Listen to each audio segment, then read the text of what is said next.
says, my name's Jim Hodson, and I'm a general radiologist, and Shri sort of volunteered me to help set up the one-stop TIA imaging protocol. That was about 6 months after I started, I think.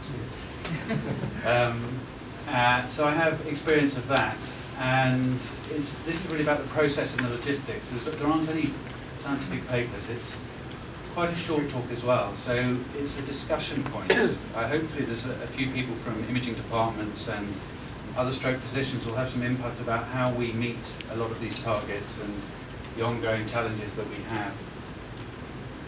And I gave this talk about 3 years ago, and they just introduced all these directives, both from top down, mostly top down, and from some from the local network. And it was quite a lively meeting, but it was quite a rabble-rousing meeting because everyone was saying, how can we possibly implement all these changes? There's no actual extra resource being put in. And I think probably over the last few years that people have got a one-stop clinic up and running with the imaging support, and this will be useful to see what the further challenges are and how people are meeting them. There wasn't actually a riot at that meeting, but I did make a fatal mistake of showing a diagram that had sort of skill mix and excellence all in, and that came down from the Department of Health, and that was meant to help us set up all these TIA clinics and all this MR imaging that we needed to do. So I was rather rude about it, and then found out that Dr. Damien Jenkinson actually wrote the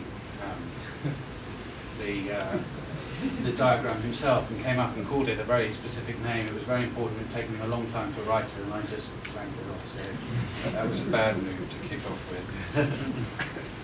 So we know these three papers. These are the main ones that are driving the imaging in stroke and driving the targets that we have to meet.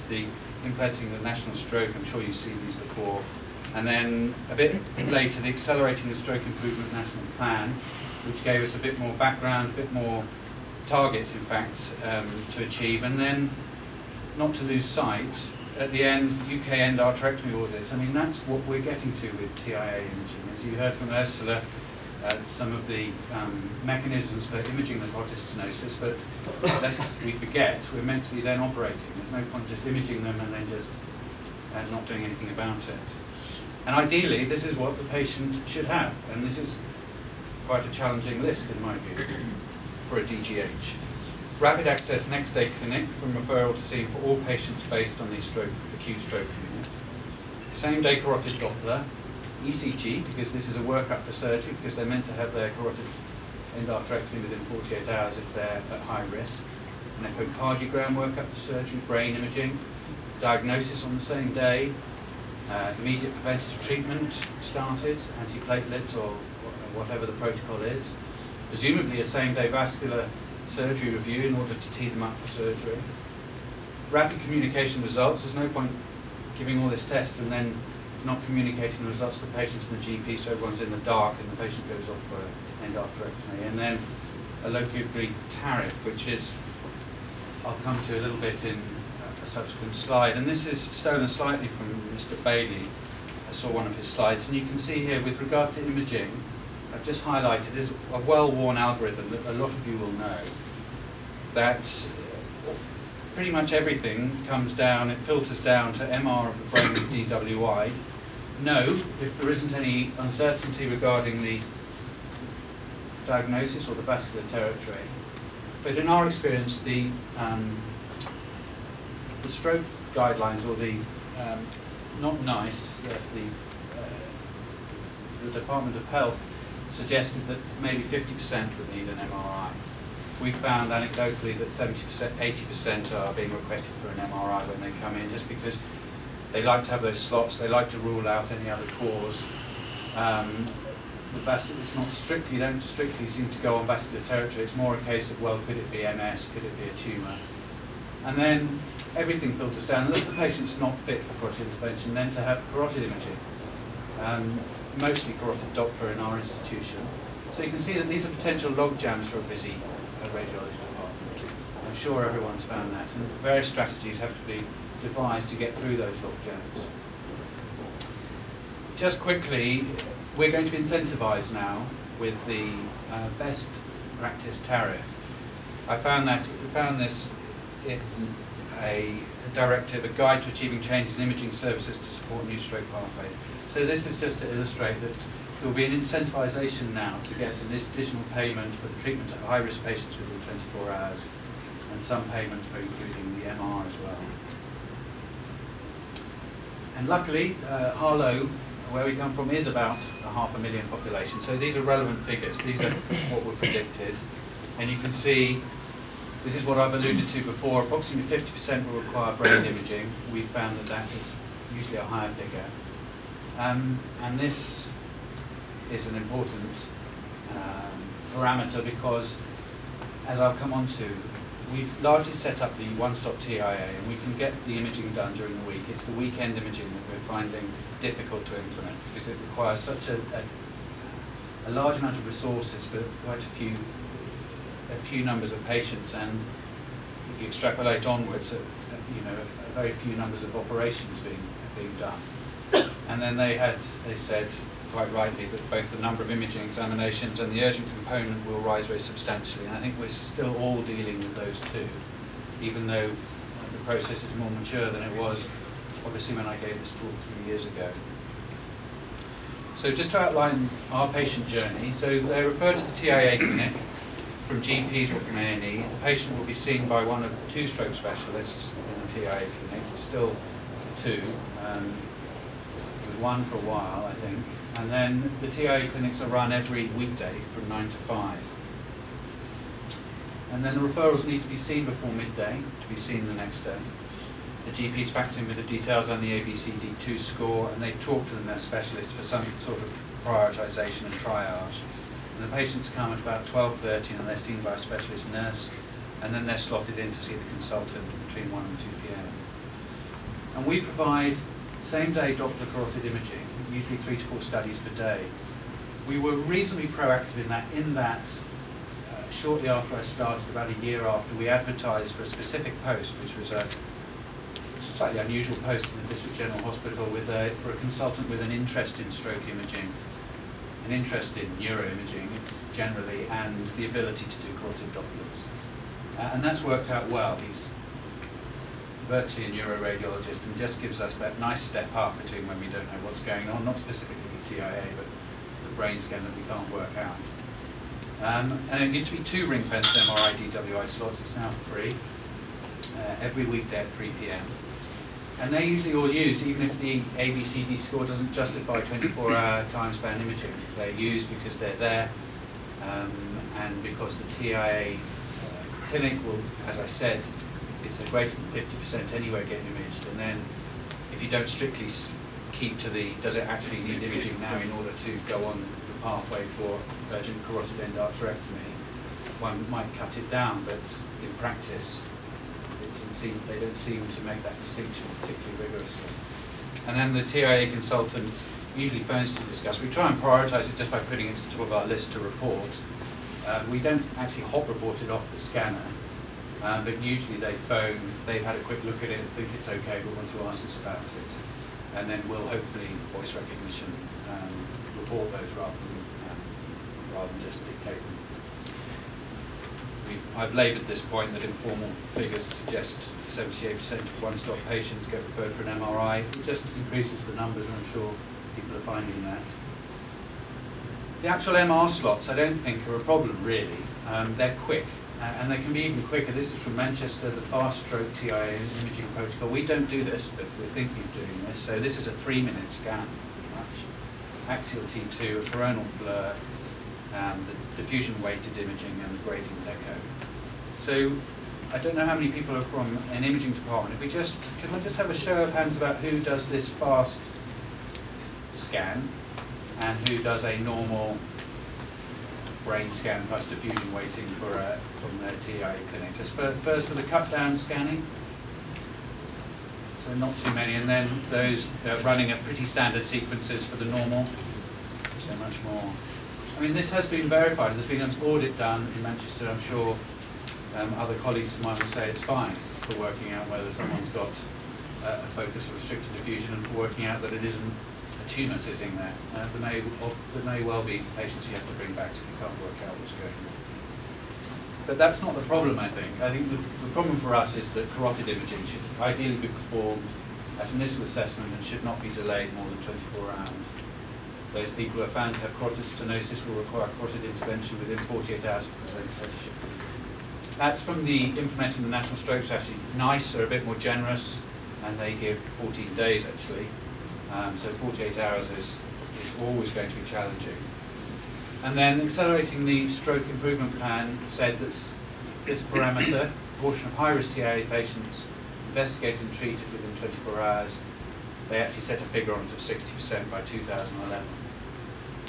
And then this is just gleaned from an email, our model for Essex, and it just reiterates to ensure assessment, investigation, and treatment no less than 24 hours with all high-risk patients, and then they helpfully say, including those on weekends and public holidays, and when any doctors are away, and no excuses will be admitted, and that sort of thing. So this is driving the weekend imaging assessment of high-risk TIA patients that we're getting through. And we get, on meetings, we get, this is a national directive, this won't go away. And to be honest, I did have this slide in a year ago, so obviously we keep having the same discussions to some extent, and our aim is still to do this. We are struggling to find a way to do weekend imaging. It's thought that really the places that are doing most successfully have about 800,000 catchment area rather than 500,000. And again, this is a recent document from the Department of Health from saying practical principles, and they admit that evidence is emerging that not all sites will be able to sustain a weekend service, and alternative models need to be considered. And they give a couple of alternative models saying the two hyperacute stroke centres provide the weekend service, and below that they say they have a rotating basis, so one site or all three sites deliver a TIA service Monday to Friday, and then they rotate the weekend TIA service, so presumably someone who can definitively image the carotids over the weekend. I think logistically that's quite difficult, and we haven't managed to do that yet, but I'd be very interested to know if people have managed to sort that out, i.e. get the sonographers or get the consultants who can do carotid imaging on a rotating basis around a small network.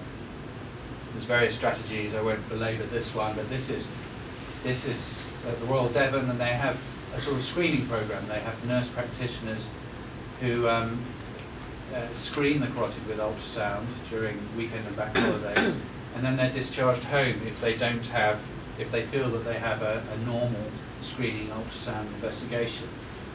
If the patient's suggests an abnormal result, then they'll be admitted and get more definitive imaging. The problem with that, of course, is that screening carotid imaging, you can't operate on that.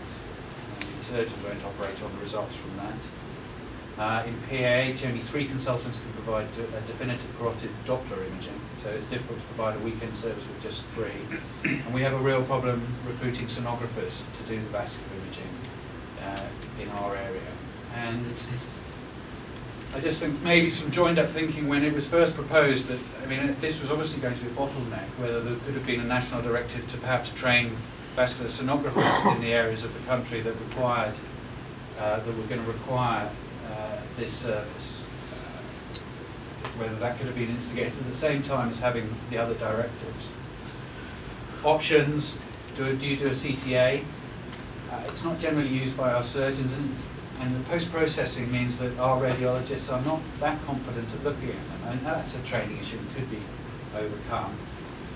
The solution seems to be to run the MR service and do a contrast-enhanced MRA over the weekend with protected slots. And we're currently running an alternate Saturday MR list. I think that's out of date. I think we're running it every Saturday now, aren't we, Sheree? So would we be able to slot the TIA patients in for the weekend there? Not all radiologists are happy to definitively assess the carotid stenosis, and it's unfamiliar to the surgeons, but I think that's probably the way we're going to have to go if we can't sort out a sort of mega rota around some of the outlying hospitals. And of course, if you have that, then you can't really say, yes, we'll image the TIA patient, or we won't image the chord equina patient. You know, so if you're going to run the MR on a Saturday and Sunday for the TIA, then you're going to run the MR for everyone else. So I can't really see how you can just say yes to certain number of slots, and anyway, it wouldn't be cost effective just for the radiographers to be around for just the TIAs. And then this is mildly depressing, this slide, I'm afraid, because this is the UK carotid endarterectomy audit. This is slightly out of date. I've got a more up-to-date slide. And this shows you that if we set up all these urgent imaging, TIA imaging, and one-stops, that the date of symptom that triggered referral, if it's high risk, it should be within 2 days to the date of the operation. Currently, not currently actually, a while back, 3% were being operated on within that parameter. And then within 14 days, 33%. Even if you take out the imaging, because at this point when they're referred to the surgeon, they must know that they've got a carotid stenosis of a certain percentage in order to refer it. It's still not great, 8 and 45%. And this is the most up-to-date one I can find. So this is the round 3, so this is to June 2011. They don't give exactly the same diagram, so I'm sorry that I can't directly compare. But if you remember, it was 3% and 33%. And currently we've gone down to 2% within 48 hours and 40% within 14 days. And actually, if you look there, on the note, whilst this is noted with that carotid, forward to the carotid endarterectomy audit, whilst these improvements are good news for patients and clinicians, there's some way to go before the surgical components of the stroke pathway. You can read it. I don't think I'll go on too much about this, but you know about, you presumably had lectures on ischemia and DWI and how that works. I was just going to show you a case. And this is rather a side shift into actual imaging rather than the logistics of it. It shows you that DWI normalizes after about 5 to 7 days. And let's just show you one case at the end. Left-sided weakness and slurring of speech.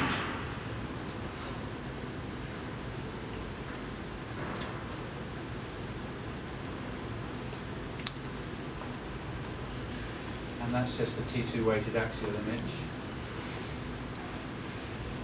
And presumably everyone got